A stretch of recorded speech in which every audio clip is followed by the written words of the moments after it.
There are people who shaped history, and there are people history erased.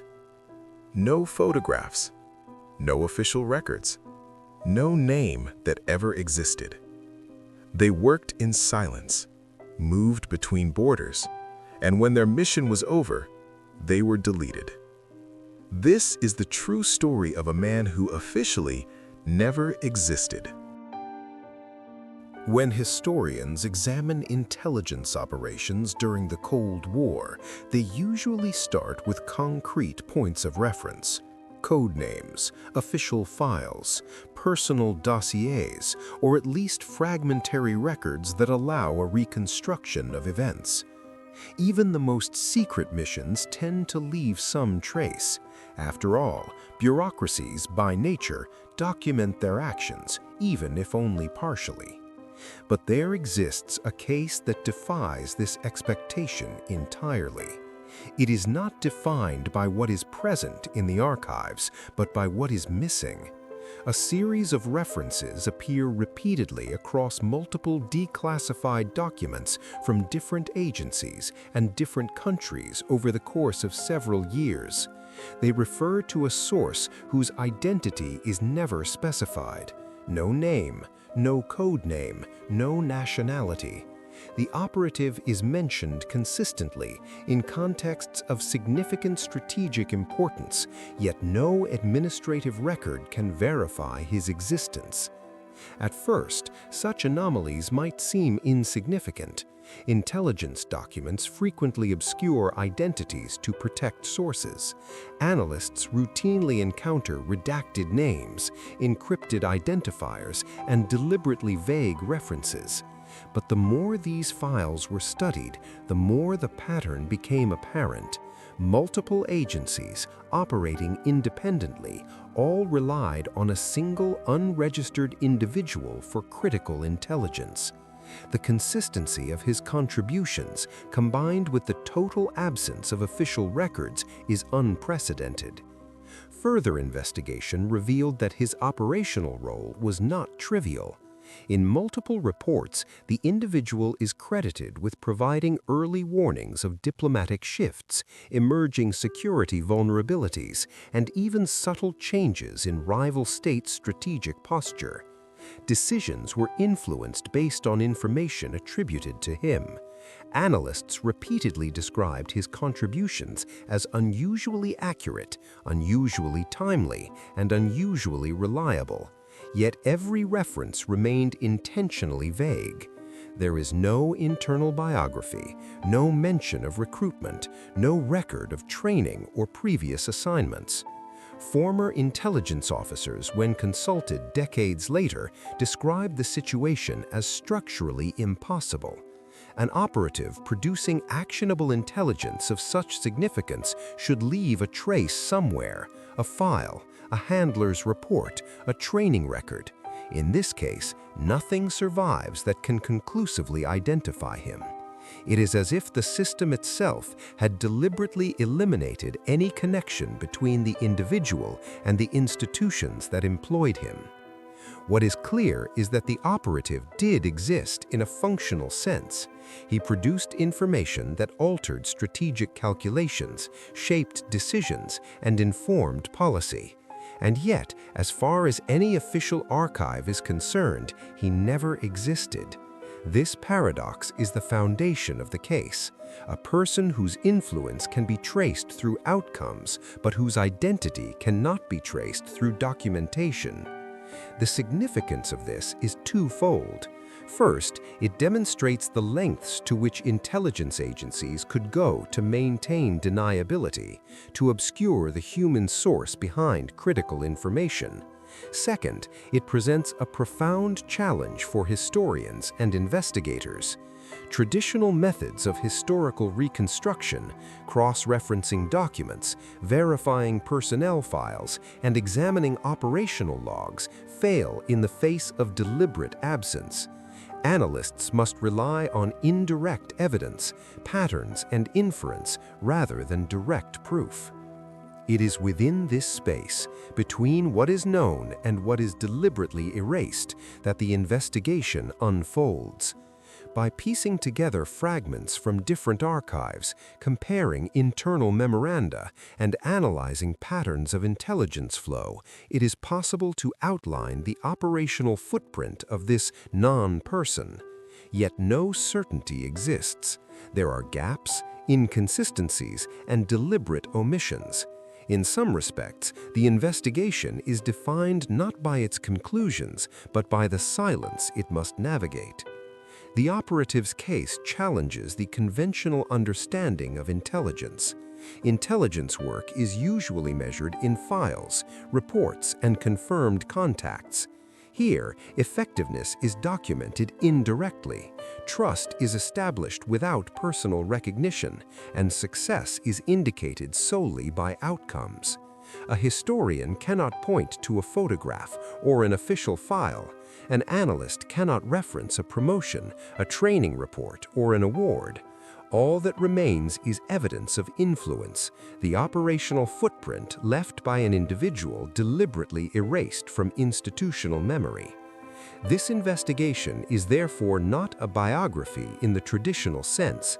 It is a reconstruction of activity without identity, a tracing of influence without confirmation of personhood. The operative exists as a series of actions, a network of information, and a persistent presence in documents that simultaneously deny his existence. The case exemplifies a paradox of intelligence work, that an agent can be both indispensable and invisible, both operative and non-existent. In examining this case, one confronts fundamental questions about the nature of intelligence, the ethics of erasure, and the limits of historical knowledge. How do you study a person who leaves no trace? How do you assess effectiveness when formal recognition is prohibited? And perhaps most unsettling, what does it mean when a system is capable of creating a human operative and then removing all evidence that the person ever existed? The surviving documents, when examined closely, reveal an unusual pattern. They do not provide a conventional biography. There is no name, no code name, and no explicit connection to any branch of service. Instead, the references focus almost entirely on the effects of the operative's work. In multiple internal memoranda, briefings, and intelligence summaries, analysts note that information attributed to the source influenced decision-making at high levels. Reports on troop movements, border security adjustments, and clandestine diplomatic communications are consistently linked to an unregistered source, described only as the asset or the individual. These references are consistent across agencies. Files from Western European intelligence services, U.S. declassified communications, and even fragments from Eastern Bloc sources suggest that the operative's reports were considered credible and actionable.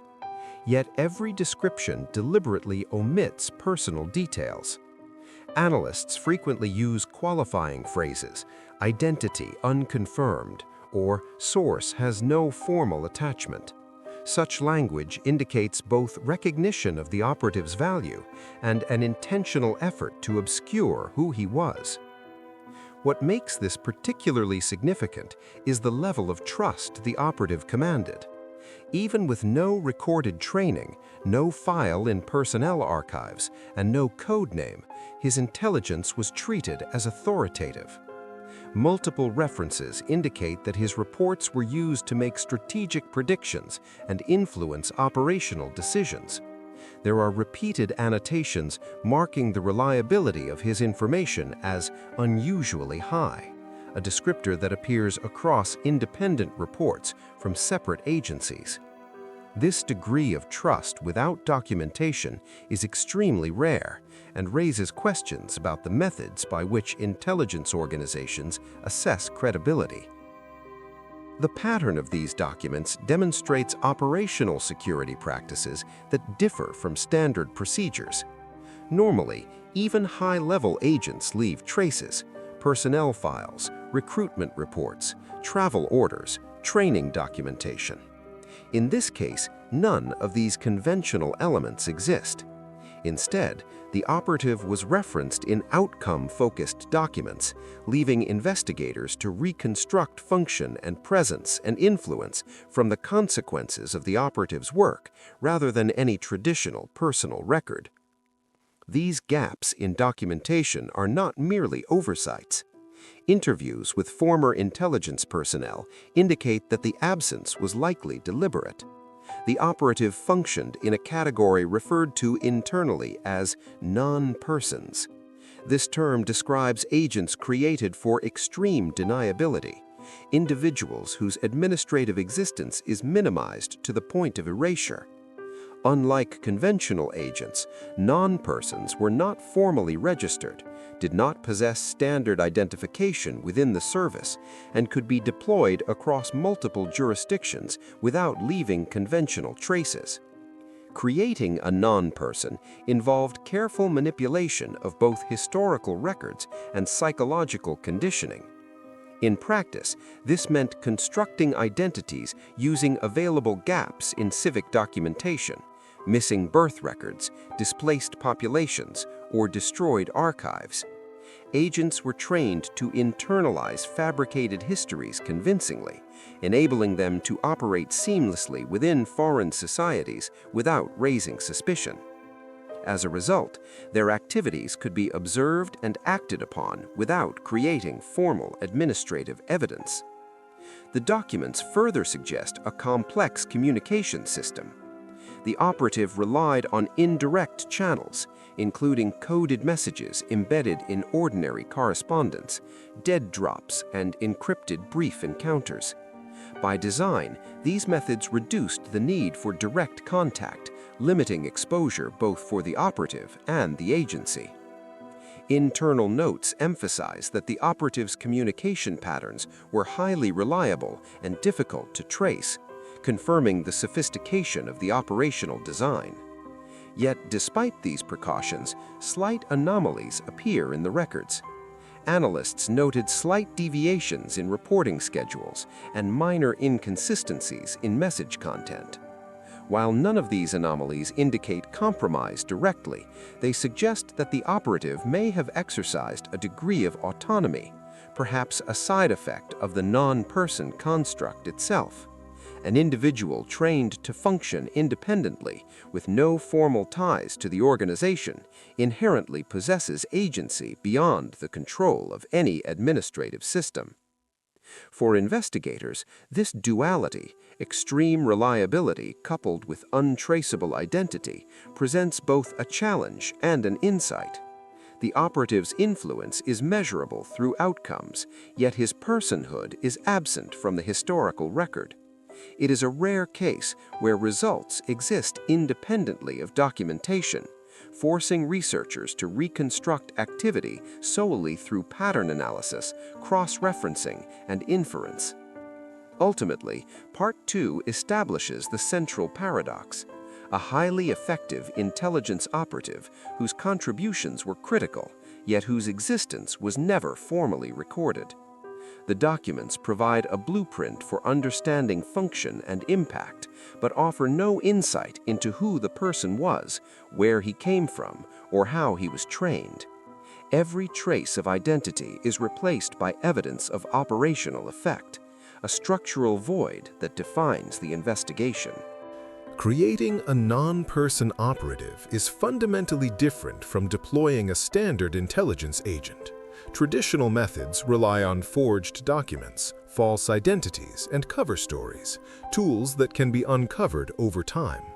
A non-person, however, is designed to exist outside any official record from the outset.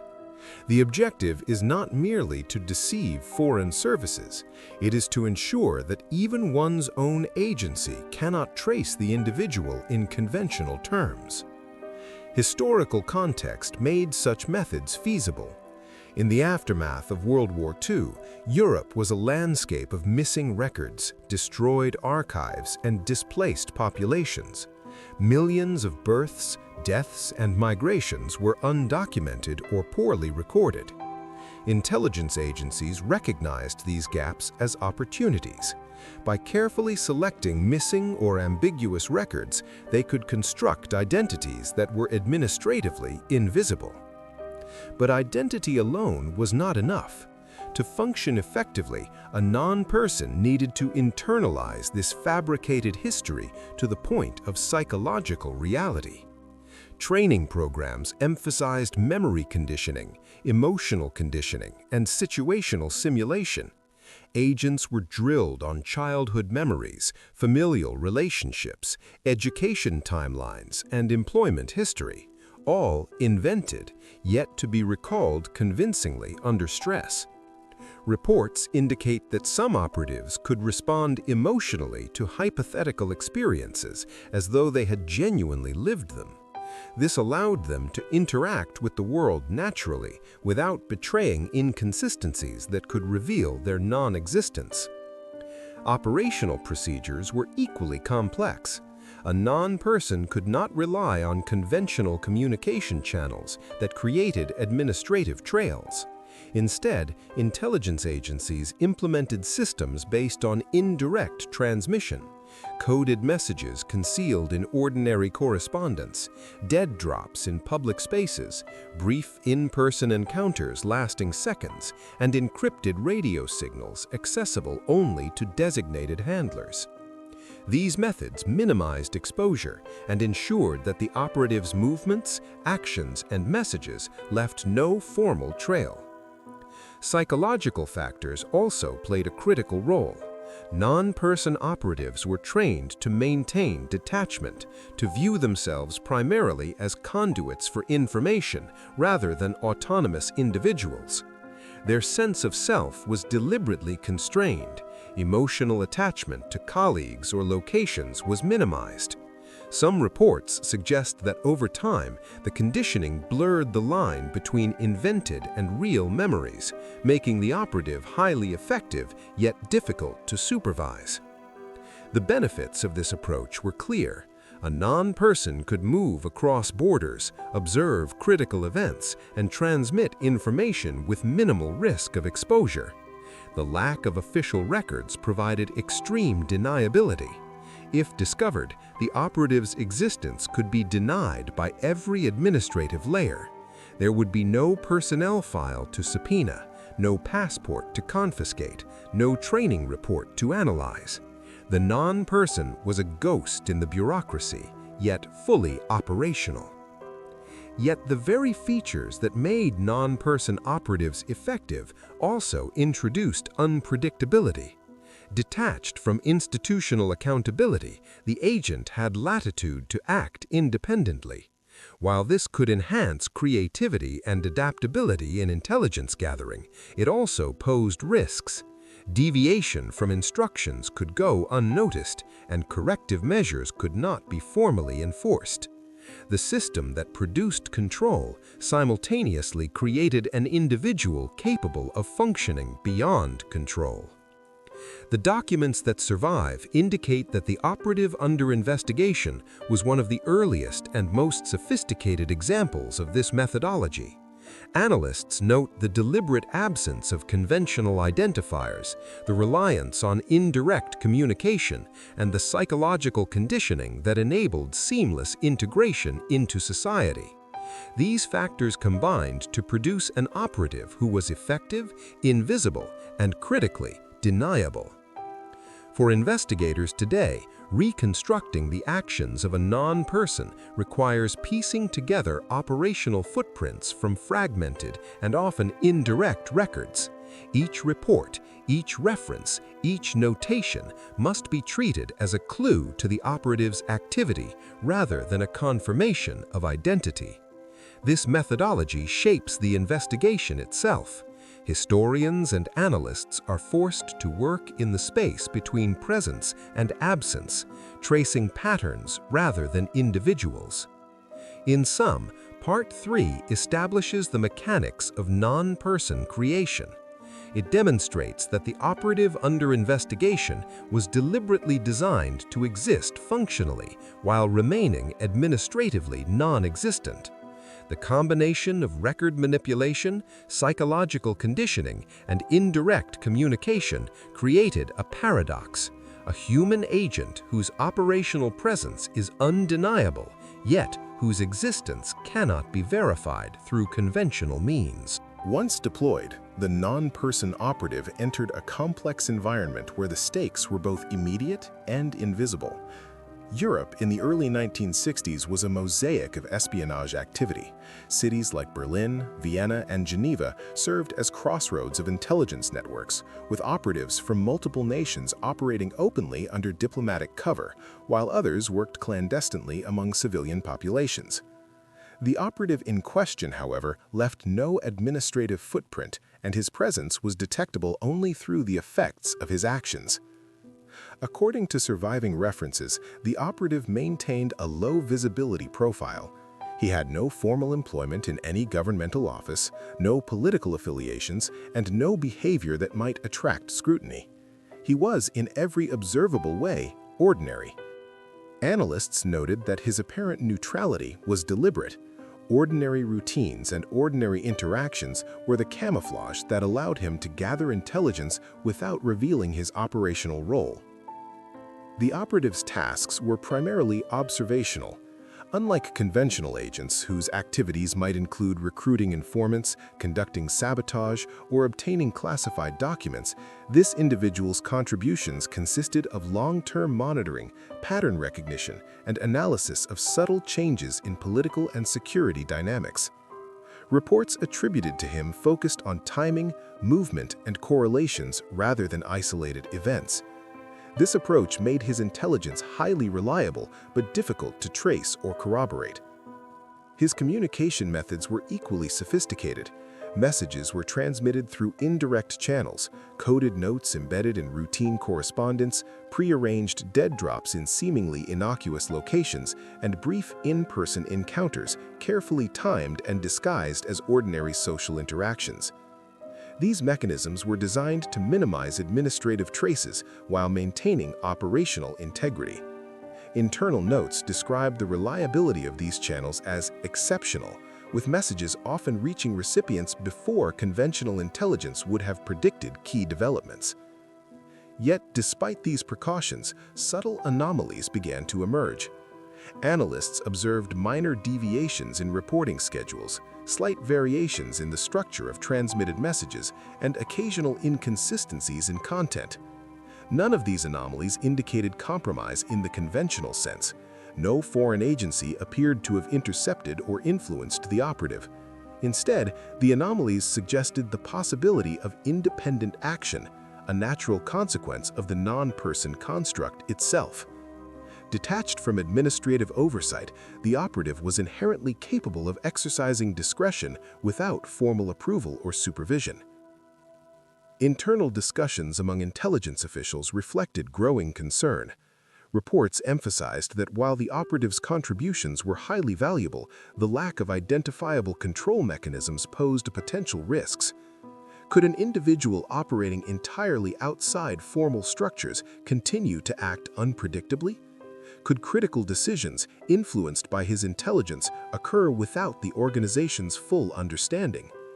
Such questions were unprecedented, raising operational dilemmas that challenged conventional protocols. Despite these uncertainties, the operative remained effective. Intelligence attributed to him continued to inform strategic decision-making. Analysts described the information as structurally informed, derived from cumulative observation and pattern recognition rather than isolated events. The operative's presence was felt indirectly, shaping policy and influencing outcomes without ever entering official registers. Part 4 illustrates the dual nature of non-person operations. The same conditions that ensured deniability and minimized risk to the organization also produced unpredictability. The operative's autonomy, while operationally advantageous, introduced a tension between effectiveness and control.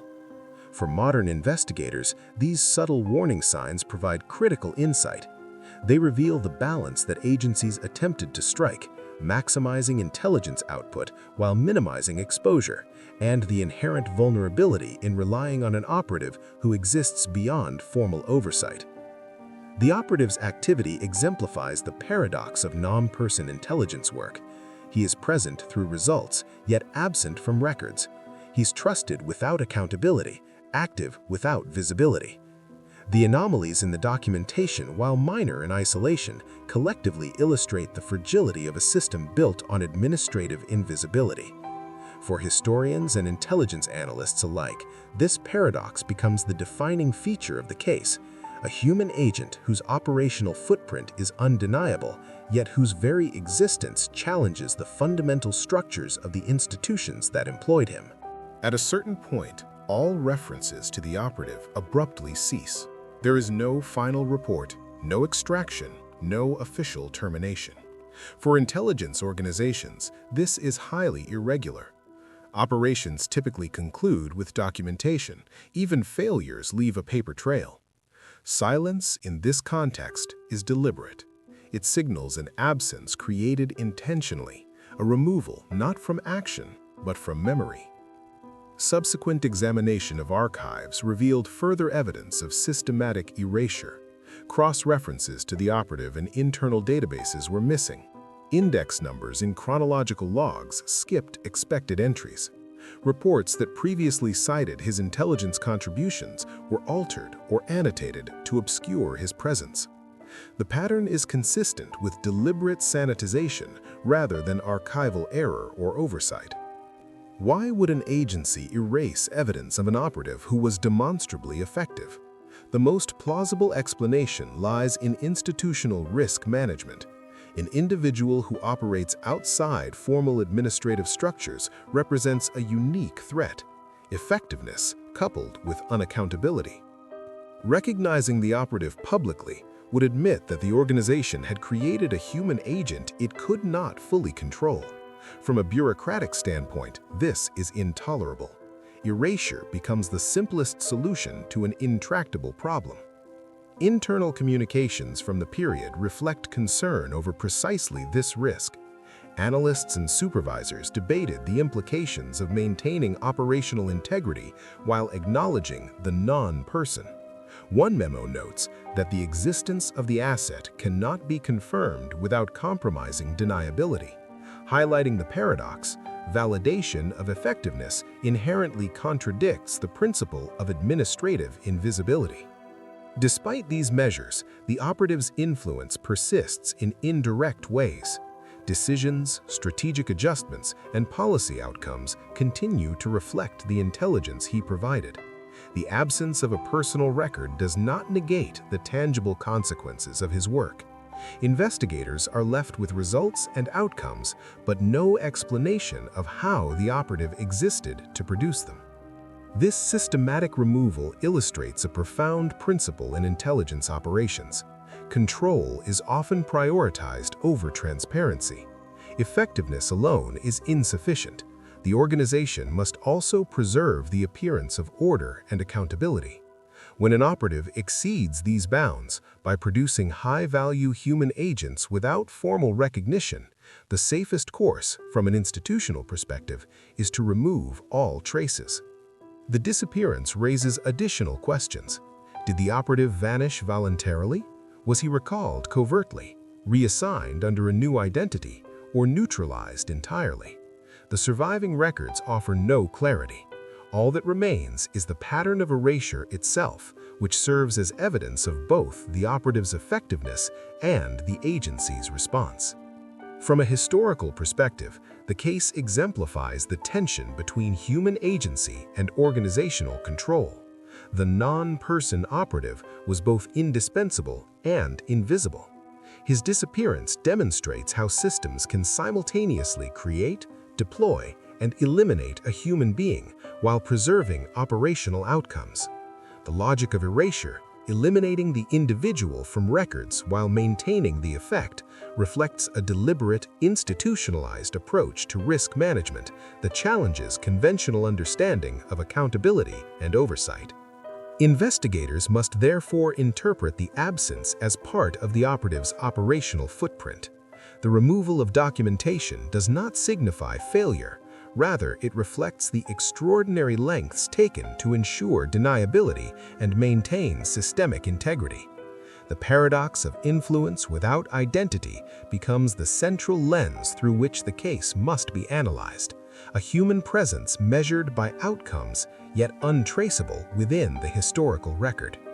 Part 5 illustrates not only the operative's disappearance, but also the structural logic that made such erasure possible. It reveals an intelligence system capable of producing high-value human agents, deploying them effectively, and then eliminating all evidence of their existence, leaving behind influence without a person, results without recognition, and silence in place of explanation. Today, the operative remains a paradox. There is no verified name, no photograph, no official record, and yet his influence is undeniable. The intelligence he provided shaped strategic decisions, influenced policy outcomes, and altered the course of events, all without leaving a trace that could identify him personally. This absence is not a failure of investigation, but a deliberate feature of the system in which he operated. Historians, analysts, and intelligence experts attempting to reconstruct his story must rely entirely on indirect evidence. Patterns of communication, cross-references between unrelated documents, and the timing of strategic outcomes serve as the primary tools for understanding his activity. Every confirmed fact about him exists as a shadow, inferred from the consequences of actions rather than documented decisions or personal records. The operative's case raises profound questions about the nature of intelligence work. How can a human being, created and deployed for operational purposes, exist entirely outside administrative systems and yet remain functional? How does an organization balance the production of effective intelligence with the risks inherent in operating outside conventional oversight? These questions are not hypothetical. They reflect operational realities that agencies faced and continue to face in different forms. The absence itself is instructive. It demonstrates the lengths to which an organization will go to preserve control and deniability.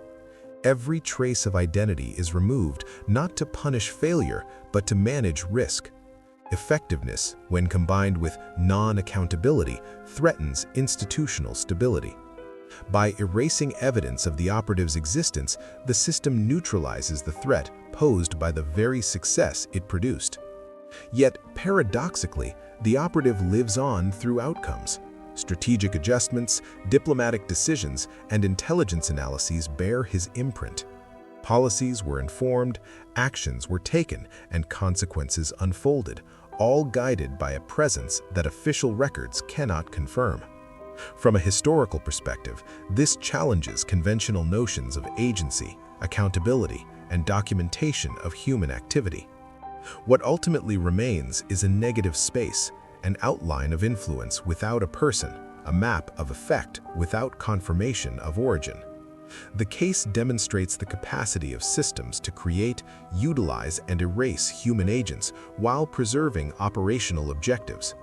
It highlights a unique form of invisibility, not physical disappearance, but administrative and historical erasure, a condition in which a person's actions persist while their identity is effectively nullified. For investigators, the lesson is clear. Sometimes the most significant operative is the one who cannot be identified, whose influence is measured solely by the changes he produces. The operative's absence is the defining feature of his presence. It forces historians to reconsider assumptions about evidence, documentation, and what it means to exist within the structures of intelligence.